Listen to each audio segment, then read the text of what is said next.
when we have lot of problems and situation that we are searching for solutions, we need to follow the technique of Saint Joseph.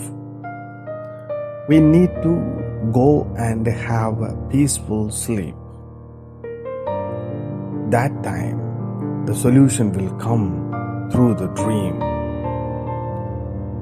நமக்கு எப்பொழுது அதிகமான துன்பங்களும் குழப்பங்களும் ஏற்படுகின்றதோ, அதை தீர்ப்பதற்கான வழிமுறை தேடுகின்ற பொழுது நாம் புனித யோசேப்பின் வழிமுறையை பின்பற்றுவோம். சென்று இறை உதவியுடன் அமைதியாக ஓய்வெடுப்போம். கனவின் வழியாக நாம் அதற்கான வழிமுறைகளை கண்டடைய முடியும். கடவுள் நமக்கு உதவுவார்.